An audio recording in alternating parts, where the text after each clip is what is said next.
네, 오늘 화요일인데요. 청년 정치인 두 분과 꽉 막힌 정치의 틀을 깨는 정치 뉴스 한번 해보는 시간이죠. 매주 화요일 아침에 하는 청정시대 시간입니다. 오늘 절기상 백로라고 해요. 백로. 여러분 백로 무슨 날인지 한번 찾아보시고 제가 이 얘기 왜 하는지 한번 연결시켜 보시죠. 자, 이경 더불어민주당 전 상근 부대변인 그리고 양준우 국민의힘 대변인 나오셨습니다. 두 분 어서 오세요. 네, 안녕하십니까. 안녕하세요. 네, 자 우선 첫 번째 우선 기쁜 소식 먼저 한번 여쭤보고서 분위기를 좀 좋게 만들어 보죠. 이재명 경기도지사가 충청권, 대전, 충남, 세종, 충북이죠. 지역 경선에서 압승을 했습니다. 54.81% 이낙연 전 대표의 딱 2배. 근데 물론 0.1%인가가 좀 모자라다고 합니다만 27점 몇이었죠 거기가. 자, 와 생각보다 엄청난 차이로 압승을 거뒀습니다. 신문 권리당원들도 결과적으로는 이재명을 찍었다 이렇게 볼 수밖에 없는 건데요. 우선 축하드리고요. 감사합니다. 네, 이재명 캠프에서는 이 상황을 어떻게 해석하고 계십니까? 우선은 그 54% 정도까지 받을 거라는 건 뭐 솔직히 기대는 하지만 예상은 하지 못했었고요. 그런데 우선은 지역에서 그 국회의원들의 지지하는 국회의원이라는 분은 이제 그 아래 대의원을 표를 확보를 할 수 있다라고 네네. 얘기를 하는데 민주당이 이제 그런 대의원 제도가 있으니까요. 그런데 대의원에서도 이재명 후보가 좀 차이는 조금 나지만 그래도 앞섰거든요. 네. 그렇기 때문에 지금 현재 우리 충청권 우선 이제 충청권 민심은 우선은 많이 같은 생각이겠지만 네거티브를 좋아하지 않으셨구나라는 네. 걸 알 수가 있는 거고 지금 어떻게 보면은 이낙연 그 후보님도 상당히 제가 봤을 때도 상당히 그러니까 훌륭하신 분은 맞아요. 네. 그럼에도 불구하고 약간 시대에 요구하는 지도자, 시대가 요구하는 지금 현재 시대가 요구하는 상과는 약간 거리가 있었다고 판단된 것은 아닌가라는 생각이 듭니다. 약간 공약에서도 좋은 공약을 많이 내주셨음에도 불구하고 네. 공약에서도 약간 구체적인 면이 좀 없었다라는 지적도 있었고 그리고 지금 현재로서는 네. 많이 어려우시기 때문에 그냥 공약을 내놓고 구체적인 공약을 내놓고 이것을 얼마나 약속을 잘 지키면서 추진하느냐 네. 국민들이 그런 모습을 좀 바라시는 게 아니었나. 그렇군요. 그런데 충청권에서도 그런 흐름, 그런 마음이 좀 통하지 않으셨는가 이렇게 생각을 합니다. 근데 제가 지금 자료를 받았는데 세종 충북 결과를 받았어요. 근데 대의원들은 이재명 지사를 43.87%, 또 그다음에 이낙연 전 대표를 41.94%. 그러니까 차이가 그렇게 많지 않고요. 다만 그리고 또 유선 전화로 물어봤을 때 이재명 50, 이낙연 50 이렇게 나왔어요. 근데 차이가 나는 거는 권리당원들의 그런 투표에서 차이가 나더라고요. 이재명 후보는 54.94%, 이낙연 후보는 29.16% 이렇게 나왔는데 이런 것들을 보게 되면은 결과적으로는 권리당원들이 이재명 후보를 좀 더 이렇게 지지하려는 쪽으로 좀 결집했다 이렇게 볼 수 있는 건가요? 우선은 그 지역의 국회의원, 지역위원장들의 어떤 확보 정도 비율로 정도. 따진다면은 대의원도 저희가 엄청나게 많이 나온 겁니다. 아, 그래요? 네, 충청권에서 네. 국회의원 이제 지역구가 있으면은 그걸 네. 이제 비중으로 따진다면은 상대적으로 이낙연 후보보다 이재명 후보가 상대적으로 적었거든요. 네네. 그러면은 그 대의원 표심은 그 비중과 함께 움직여져야 되는 것이 일반적인 계산법인데 네. 그거와 비교하자면은 그 약소한 미세한 차이라고 하더라도 굳이 대의원 수와 그 국회의원 수와 비교하자면은 엄청난 그렇군요. 차이가 있는 것이죠. 지금 우리 방송 보시는 이수정님께서 이번에 이재명 후보가 된 것은 네거티브를 자중하고 그런 모습이 좋아 보였기 때문에 친문 당원들이 이재명 후보를 뽑은 거다. 앞으로 더 잘하시라고 한 거고 이낙연 후보가 국민의힘의 이중대처럼 된 것 혹은 내부 총질 자꾸 하는 거, 네거티브 하는 거 이게 바로 이낙연 후보를 못 찍게 만든 요소였다. 이런 얘기도 하고 계시고요. 그 네거티브에서 저희 이재명 캠프는 속이 탔어요. 정말로. 네, 달빛 제다이님께서도 민주개혁진영 유튜버들을 블랙리스트로 만들어버리면서 또 이명박 박근혜 대통령 사면 언급을 자꾸 하시면서 역대급 헛발질을 하신 것이 문제였다. 뭐 이제 이런 얘기까지도 지금 했고요. 이 김영호님께서는 국민의힘은 물과 같다. 배를 띄울 수도 있고 배를 침몰시킬 수 있다. 이건 이제 국민의힘 쪽에다 얘기하나 봐요. 그러니까 지금 상황이 국민의 민심이니까 좀 잘 좀 생각해봐라. 뭐 이런 얘기를 지금 서로 간에 해주고 계십니다. 자, 여기까지 지금 이제 듣고 이제 정리하고요. 자, 그렇다면 어쨌든 뭐 하나만 더 여쭤볼게요. 여세를 몰아서 호남 지역 투표가 이제 이낙연 전 대표가 기대하는 걸 텐데요. 반전이 가능하겠습니까? 옛날에 노무현 대통령한테 이인재 후보도 대전 충남에서 엄청나게 이겼다가 나중에 졌는데. 우선 충청권에서 거의 더블로 차이가 많이 났기 때문에 캠프 내에서 이제 캠프 내의 입장으로 말씀드린다면 끝까지 뭐 최선을 다해야 된다. 한 분 한 분 끝까지 연락드리면서 최선을 다한다. 그리고 이재명 후보가 호남권의 공약을 어떻게 할 것인가 그것을 좀 구체적으로 다시 한번 설명드리고 설득해야 된다라는 것이 이제 캠프의 입장인 것이고 그런데 이제 여론조사 전문가들이 이제 분석한 걸로 보면은 이미 충청권의 표심이 전국 표심과 좀 거의 비슷하게 나오는데 충청권의 표심이 이렇게 2배 정도가 차이가 나면은 호남권에서는 이제 될 만한 후보를 밀어주지 않겠냐. 전략적으로 전략적으로 특히 이제 호남권은 지금까지는 그렇게 움직여 왔다라고 하는데요. 그것은 그런데 예전 계산법은 그랬을 것 같아요. 근데 지금은 그러니까 전략적으로 움직임 플러스 정말로 공약을 얼마나 이행을 하고 실천할 것인가 이 부분도 정말 볼 것 같아요. 그렇기 때문에 얼마나 차이가 나고 많이 차이가 나겠다라는 말씀은 못 드려도 이제 전문가들은 그 역전한 그러니까 하는 부분은 좀 어렵게 본다라고 분석을 하더라고요. 좋습니다. 지금 자신감 있는 이 태도가 아주 인상 깊은데 7, 8일, 9일 이후에도 할 수 있을지 한번 제가 지금 엄청나게 공손하게 말씀을 드리는데 자신감 있게 공손하게 이 정도란 말이에요? 더 공손하게 하겠습니다. 네, 좋습니다. 자, 이번에는 이제 국민의힘 쪽에 여쭤보겠습니다. 우리 양준호 대변인은 제가 물어봤더니 엄청 엄친아요. 말도 되게 잘 듣고. 자, 이 질문에 아주 성실히 대답할 것을 기대합니다. 국민의힘이 역선택 방지 조항을 넣지 않기로 최종 결론을 내렸습니다. 선관위원장 이하. 다만 이 과정에서 정홍원 선관위원장이 사퇴를 번복한 해프닝이 일어났습니다. 근데 이게 이준석 당대표한테 살짝 말했는데 이준석 당대표가 살짝 누구한테 흘리면서 마치 그리고 난 다음에 또 이제 만류해가지고 선관위원장이 사임을 안 하게 된 것처럼 모양새를 일부러 만들었다. 이런 얘기가 또 돌더라고요. 그런가요? 저는 대변인인데도 그런 내막까지는 저도 모르고 있는데. 내부 정치는 모르는구나. 그런 암투가 있었다는 거는 모르겠습니다. 암투까지는 아니고 그냥 이준석 대표가 그냥 그렇게 약간의 트릭을 썼다 뭐 이런 얘기 나오더라고요. 글쎄요. 그거는 제가 좀 더 확인을 해보겠습니다. 어쨌든 자 좋습니다. 역선택 방지 조항을 넣지 않기로 최종 결론을 내린 거. 그렇지만 4명의 또 후보들은 공정하게 뭐 경선 치르겠다는 서약에 또 불참하기도 하고요. 이게 사실은 갈등이 봉합됐다고 보기 어렵지 않습니까? 어때요? 제가 그 3주 동안 오면서 계속했던 말이 이제 봉합될 것이다 이런 얘기들을 계속 해왔는데 여전히 제 희망은 희망은 봉합이 될 것이다라는 게 제 희망사항이고요. 근데 일단은 당장 선관위의 결정에 어떤 불만을 공개적으로 제기하거나 이런 일은 없을 것 같다.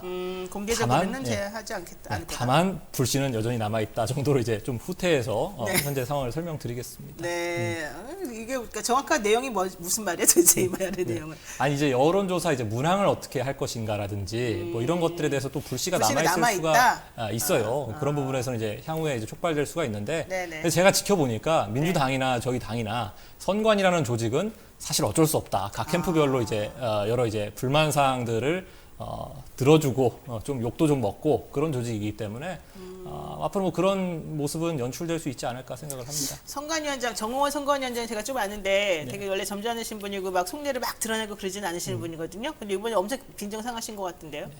솔직히 어떠신가요 반응이 지금? 그런 이제 그 감정까지 이제 상하는 단계까지는 안 왔으면 좋겠습니다. 우리 후보들이 조금 제 희망사항인데. 한번 상한 건 맞죠. 그러니까 딱 집어 던지지. 거기까지는 제가 선관위에 배석하고 있지 않기 때문에 말씀드릴 수가 없을 것 같고 좀 대범해지셨으면 좋겠다.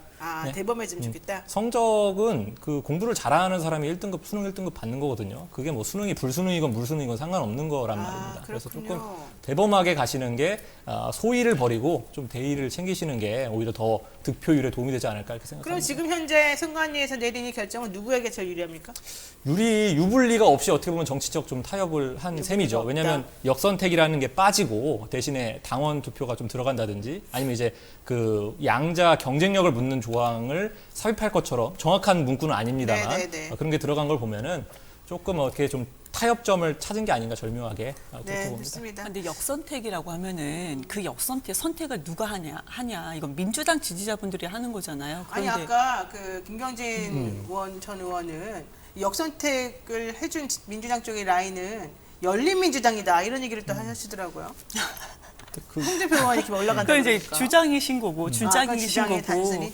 네, 주장이신 거고요. 네. 우선은 우리 그 민주당 지지자분들이 이제 권리당원분들도 이번에 국회의원 그러니까 한마디로 그 조직적으로 움직임이 안 됐단 말이에요. 저희 이번에 경선 과정에서도. 근데 역선택을 하기 위해서는 첫 번째는 역선택이 뭔지를 알아야 되는 건데 이미 국민의힘에서 토론회는 하지 않고 역선택만 계속 홍보하는 차원에 있었기 때문에 많은 국민들이 이제는 역선택이 뭔가는 알았을 것 같아요. 그럼에도 불구하고 날짜를 확인하고 조직적으로 구성을 해서 그때 집단적으로 뭔가 투표를 해야 되는데 그것을 하실 분들이 도대체 있을까? 그러니까 일부는 또 몇몇 분들은 있을 수가 있어요. 그렇지만 어쨌든 그래서 안 넣기로 했다잖아요. 아니 그런데 이 역선택을 왜 얘기하는지 모르겠어요. 저는 솔직히 이제 국민의 한 사람 입장에서는 역선택을 최소한 뭐 한다 하더라도 어떤 후보가 뭐 강점이 있는지 알아야 되는데 토론회도 하지 않고 그 역선택만 얘기한다는 게 참 좀 이상하다라는 생각이 국민들 들어요. 보시기에도 확실히 실망스러운 모습이죠. 왜냐하면 이제 실망스러워하죠. 국민들에게 이제 비전을 설명하는 그런 행사를 해도 모자랄 판에 그렇죠. 이제 작은 룰 가지고 이렇게 후보들 캠프에서 싸운다는 것은 좀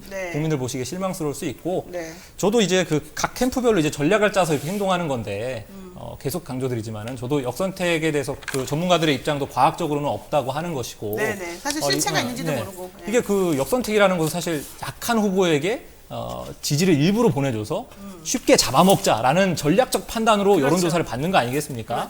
근데 그런 거를 이제 조직적으로 할 만한 움직임이 있었느냐도 저도 의문이고 역선택의 실체에 대해서는 저도 의문입니다. 역선택 얘기는 사실 그렇게 많이 할 게 아니었는데 이경 대변인 때문에 열심히 많이 하게 됐어요. 저도 이렇게 굳이 하고 싶지 않았는데.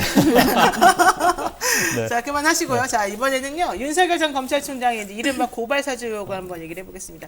윤 전 총장 측은 사실이 아니다 뭐 이런 얘기 하고 있지만은 어제 법사위에서도 현안 질문 나왔고요. 결과적으로는 공수처 수사나 국정조사 해야 되는 거 아니냐. 아주 지금 벼르는 사람들이 많아요. 어떻게 보십니까? 저희 당에서는 뭐 이런 수사를 받겠다, 국정조사 하면 안 된다 이런 입장은 전혀 아니고요. 워낙 의혹이 지금 굉장히 각 사람별로 입장이 좀 갈리고 있고 모호하니 지금 뭐 김우수 검찰총장께서 수사를 내부 그 조사 진상조사를 진행하신 거 아니겠습니까? 조속히 진상조사를 마치셔서 이 사실관계를 명확히 파악을 할 수 있도록 해주셨으면 좋겠다는 게 저희 당의 입장이고요. 뭐 여기서 이제 더 하고 빼고 할 것도 없습니다. 그냥 이 사실관계가 명확히 밝혀졌으면 좋겠다. 사실관계를 밝히고 싶다. 그렇죠. 밝히고 싶답니다. 밝혀지겠습니까? 어떻겠습니까? 밝혀야죠. 네. 그런데 지금 얘기를 주고받은 걸 가만히 보면은 윤석열 캠프 쪽에서는 오히려 뭐 김웅 그 지금 의원이 왜 입을 다물고 있냐, 빨리 뭔가를 밝혀라. 그리고 그렇게 얘기를 하는 것 같고요. 그리고 또 국민의힘 쪽에서는 윤석열 쪽 이제 측으로 뭔가를 요구를 하는 것 같아요. 그런데 지금 이 상황을 보면 갑자기 또 추미애 대표님이 갑자기 나오셨는데 전 대표님이 나오셨는데 그거는 전혀 근거도 없고 왜냐하면 모든 주인공들이 다 국민의힘 쪽이거든요. 그리고 하다못해 이거를 제보하고 이제 보도를 한 이진동 기자까지도 그러니까 조선일보 출신이다라고까지만 해서 끝나는 것이 아니고 국민의힘 전신당에서 이제 공천을 받고 출마를 했던 분이세요. 그렇기 때문에 뭐 공작이다라는 것은 만약에 공작이 있다 하더라도 이거는 국민의힘 내부적인 공작인 거다. 그러니까 이거는 빨리 해결하는 게 맞다라고 생각이 듭니다. 저도 이 그 추미애 사단의 정치 공작이라는 표현이 좀 나왔었는데 여기까지 가기에는 드러난 사실관계가 조금 많이 빈약하다 저도 그렇게 생각을 해요. 근데 이제 규모가 큰 캠프에서 굉장히 억울한 일을 당했을 때 다양한 루트에서 격앙된 반응들이 나오는데 그 갈래 중에 하나가 아니겠는가 이해는 하고 있고 아직 그거 정치 공작까지 들어가기에는 조금 드러난 사실관계는 빈약하다. 근데 김웅 의원이 어제 동아일보하고 6시 이후에 인터뷰를 했는데 나는 뭐 누가 나한테 줬는지는 모르겠지만 내가 누구한테 줬는지를 안다. 그 얘기를 했어요. 누구한테 줬는지는 안다. 제보자가 제보자 누군지 안다. 왜냐하면 뉴스버스가 그 제보자한테 받았다니까. 그렇죠. 그러면 그 제보자가 누군지 국민의힘 내부에서 서로 공유되고 있지 않습니까? 아직 공유되고 있는 건 없고요. 대변인한테 안 말해줘요? 저한테도 지금 저도 뭐 아는 바가 없고요. 그래서 내부에서 입지가 어떻게 되겠어요 지금? 빈약한가 봅니다. 상당히 사상 누각인가 봅니다. 아니, 자, 그런데 어쨌든 모른다는 거야 지금 우리 대변인님은? 저는 모르고요. 그래도 여의도에는 이제 비밀이 없기 때문에 제가 그렇죠. 있던 알아내야 바로는 되잖아. 제가 뭐 이번 주 내에는 이제 국민들께서도 대충 짐작을 하시게끔 윤곽이 나오지 않겠는가 이진동 기자가 내일 모레가 얘기할 거야 아마 내일이다. 윤곽이 나올 겁니다. 양진우 뭐, 대변인한테 우리 들을 수가 없네 이미. 저는 얘기할 수도 없고 알지도 못합니다. 네. 그래요? 네. 자, 좋아요. 그럼 이거 한번 여쭤볼게요. 김웅 의원이 해명하는 과정에서 당시 의원실에는 수많은 제보가 있었다.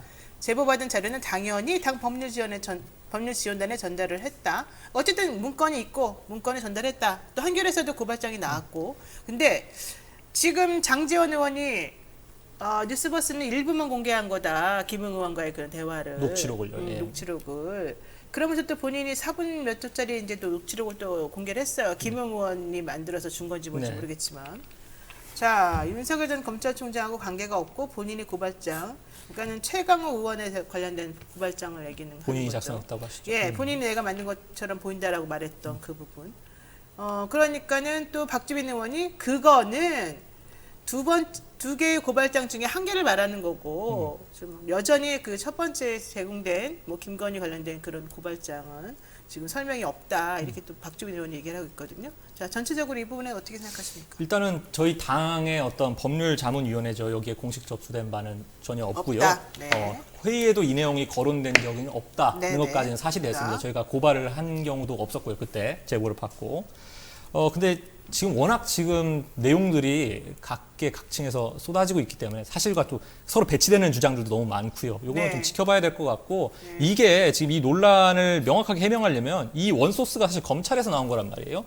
그러면 그 검찰 진상조사를 통해서 밝히는 것이 맞고 뭐 더 지켜봐야 되지 않겠나. 진상조사요? 네. 지금 이제 PC도 김호수 검찰총장 지시로 한 진상조사에서 이분의 그 PC도 지금 그 손준성 검사의 PC도 네. 조사를 하고 있다는 거 아니겠습니까? 네. 검찰 쪽에서 진상조사를 통해 명확한 사실관계를 좀 밝혀야 되지 않겠나 생각합니다. 그냥 오로지 사실관계 밝혀라 이거밖에 없어요 지금. 저는 그거예요. 그 네. 입장밖에 지금 할 수가 그러니까 없어요. 지금 보니까 아니 그래서 내가 궁금증이 갑자기 생긴 거예요. 우리 좀 전에 우리 지금 여기 우리 방송 보시는 이름님께서 뭐라고 하시냐면요. 대표나 대변인이나 구경만 하고 계시네요. 이렇게 말해요. 근데 사실관계가 드러나야 저희가 뭔가 보호를 한다거나 억울한 점이 있으면 소명을 같이 한다든가 할 거 아니겠습니까? 사실관계가 드러나기 전에는 안 해줍니까? 그러면 보호를? 좀 이거는 제 당 입장에서는 좀 지켜봐야 되는 논란인 것 같아요. 일단은 모르니까 지켜봐야 된다. 좀 뭐가 이상한 게 네. 원소스가 검찰이라고 했잖아요. 근데 검찰 중에서도 누구였나 수사정보정책관 손준성이었단 말이에요. 손준성. 근데 이분은 윤석열 전 검찰총장 지금 현재 국민의힘 후보의 손과 발, 귀와 눈 역할을 했던 분이에요. 그러면 윤석열 전 총장 지금 후보와 네. 뭐 연관이 없다라고 볼 수는 없어요. 그래서 국민의힘에서도 연관이 없다라고 볼 수 없는 것이고 이걸 또 누가 받았냐? 또 국민의힘 그때 당시 후보였었죠. 근데 네, 국민의힘 네. 현재 김웅 의원이 받았던 거고, 근데 또 김웅 의원이 그 당시에 뭐 공익 제보라고 했는데 후보자는요 공익 제보를 받을 수 있는 상황이 아니고 공공기관이 아니기 때문에 그런데 어찌됐든 간에 말을 이렇게 바꿨지만 원소스도 국민의힘 지금 현재 관련된 분인 거고 받은 것도 국민의힘 관련된 분이에요. 그런데 네. 그 중에서도 이제 수사정보정책관이 뭐 이미 기사에 많이 나왔지만 장모나 그 배우자 김건희 씨에 대해서 정보 수집을 이미 하고 있었다라는 것도 지금 많이 나오고 있잖아요. 그렇기 때문에 이것은 국민의힘으로 지금 지지율 1위인 윤석열 그 전 총장의 어떤 검찰 권력을 뭐 사유한 것까지 볼 수가 있는 것이고 법적으로도 많은 문제가 있는 것입니다. 그렇기 때문에 너무 물 건너 강 건너 불구경하는 것처럼 그런 자세는 이거는 민주당이 어떻게 평가를 하는 것보다는 국민들께서 왜 저러고 있지 국민의힘이 그러니까 국민의힘의 희망을 갖고자 했던 국민들 그러니까 민주당이 미운 분들도 상당히 많을 거예요. 그러나 그런 분들조차도 마음을 잡지 못하는 그런 상황인 것 같아 보입니다. 아니요, 요거는 제가 명확히 해야 네, 되는 명확히. 게 이 의혹의 사실관계에 대해서 저한테 물었을 때는 지켜봐야 된다고 얘기를 하는 그렇죠. 것이고 이거를 이제 윤석열 후보와 직접 연결시킬 것이냐 윤석열 후보에게 어떤 공격을 할 것이냐라고 하면은 제가 할 얘기는 있는 게 이거는 사실 윤석열 후보와의 직접적인 연결고리가 명확하게 드러나야 이분에게 그 영향이 있는 거라고 저는 보거든요. 그러니까 가령 예를 들면은 지금 주장을 하시는 게 이분이 윤석열 총장 예하에서 수사정보정책관이라는 눈과 귀의 역할을 맡았기 때문에 아무래도 이렇게 그 지시를 받거나 연관이 있을 거 아니냐라는 식의 연결고리를 지금 가지시는데 이 논리가 인정되려면은 김경수 지사가 지금 드루킹 판결에서 지금 대법원 유죄 판결을 받았지 않습니까? 이분은 작년 대선 때 무슨 역할을 하셨죠?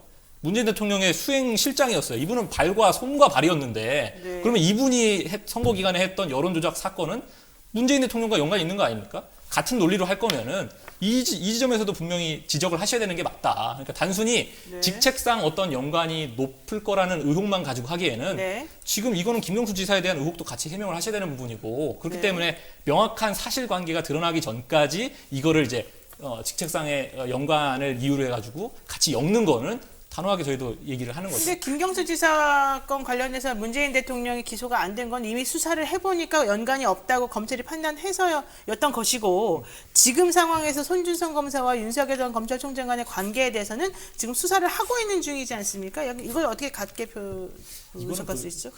아닌가? 네, 조금 달라요? 그러니까 왜냐면 지금 논리 구조 자체가 제 변호사로서 이해가 안 가는데.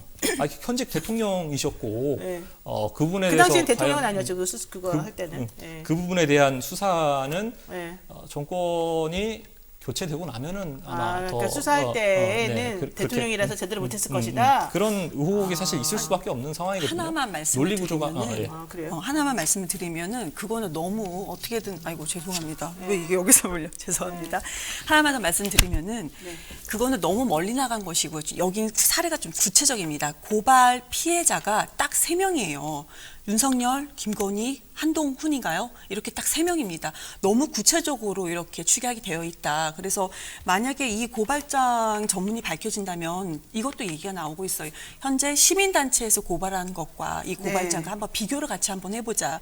왜냐하면 최강욱 그 의원의 고발장도 보면은 주민번호가 오류가 났다고 합니다. 그런데 680324. 네, 그렇죠. 근데 이 오류난 주민번호마저도 같았거든요. 그렇기 때문에 이거는 좀 봐야 된다. 그리고 그 사례가 여긴 너무 구체적이고 그렇기 때문에 그 전까지 너무 멀리 간 거는 좀 너무 멀리 갔다. 네, 여기 들었습니다.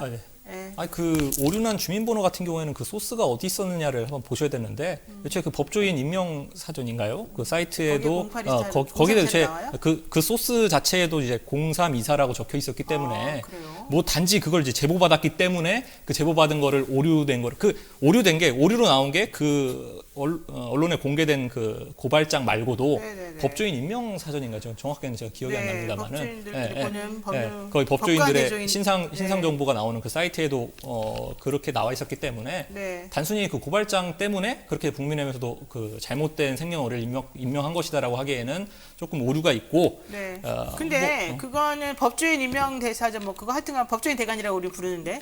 그거 보고서 생년월일 본 사람 거의 없어요. 인터넷에 딱 최강욱 치잖아요. 그럼 지금 화면 보시는 것처럼 그냥 68년 5월 5일이라고 나와요.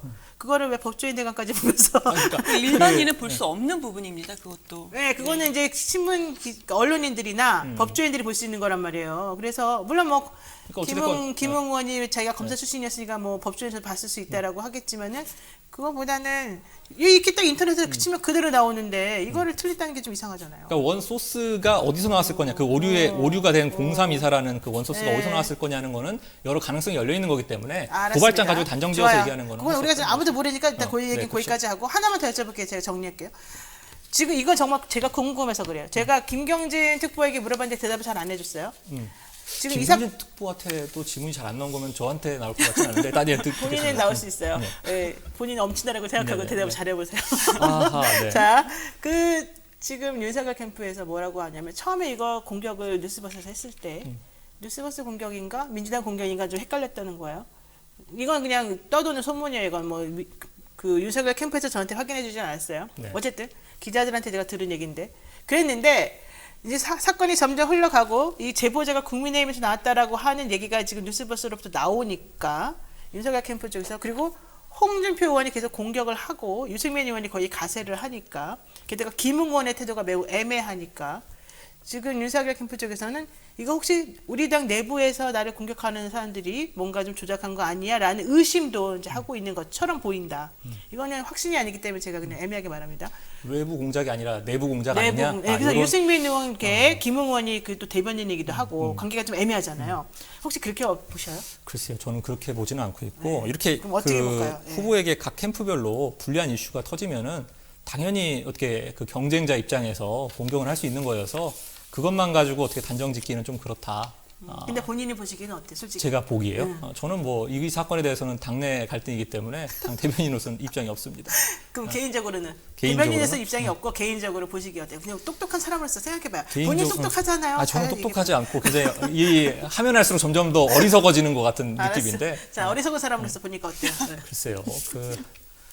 요 부분에 대해서는 뭐 합리적으로 솔직히 우리 청년 정치니까 합리적으로 더 지켜봐야 될 것 같고 그 민주당의 공작은 아닌 것 같다 제가 볼 때. 그렇죠. 네, 그래서 이게 바로 이제 이게 일반적으로 합리적인 사람들 생각이란 말이야. 그러니까는 민주당 공격은 아닌 것 같다. 민주당 입장에서 이제 논한 거긴 한데. 네, 논은 났지만. 네, 논한 거긴 하죠. 근데 그렇죠. 근데 우리 그 민주당 쪽 발 공작은 아닌 것 같은 생각은 저는 들고 그러면 현재까지는. 어떻게 우리가 생각해? 그냥 그 내부에서 흘러나왔을 수도 있겠고 내부 총질이라고 해서 뭐 이렇게 의도를 가지고 누구를 주저앉히고 올리고 하는 의도는 아니겠습니다만은 네. 취재 과정에서 내부에서 흘러나온 게 아니겠는가라는 생각은 개인적으로는 하고 있어요. 근데 지켜봐야 될 것 같습니다. 사실관계. 그렇군요. 지금 지켜봐야 된다라고 말은 애매하게 했지만 사실은 역학관계가 매우 지금 복잡하게 돌아가잖아요. 게다가 홍준표 의원이 지금 골든크로스 얘기한 지 얼마 되지도 않는데 벌써 막 뒤집어진다는 거예요. 특히 남쪽 커뮤니티 이런 데 중심으로 해서 그러면 거기는 이준석 대표의 지지자들이 많이 모여있는 곳이잖아요.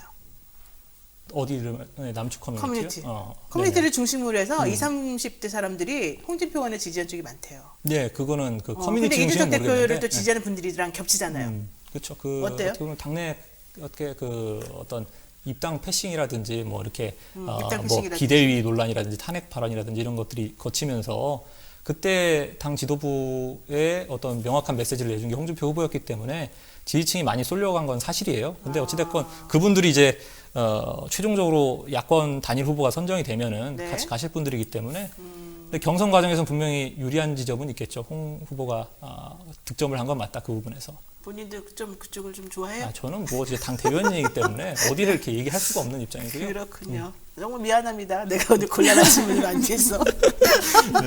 네, 됐습니다. 오늘 청정시대 두 분과 함께 했고요. 양준우 대변인하고 이경 전 상강부 대변인을 보내드려야 되겠습니다. 이러고 끝나는 건가요? 네, 이렇게 고맙습니다. 네, 두 분 고맙습니다. 네. 네, 노영희 뉴스 인사이다. 오늘 방송 어떠셨습니까? 네, 오늘 방송처럼 여러분들 지금 댓글 많이 참여하니까 너무 내용이 풍부해집니다. 내일도 잊지 마시고, 내일 특히 어느 분이 나오시냐면요. 이번에 윤석열 고발 사주 의혹을 취재한 뉴스버스 이진동 발행인하고 함께 합니다. 뭐, 여러분은 아시죠? 믿고 보는 이진동 기자와의 인터뷰 한번 기대해 주시고요. 저는 내일 아침 7시 30분에 다시 찾아뵙겠습니다. 내일은 더 아주 신랄하게 재밌게 한번 인터뷰 해보겠습니다. 고맙습니다.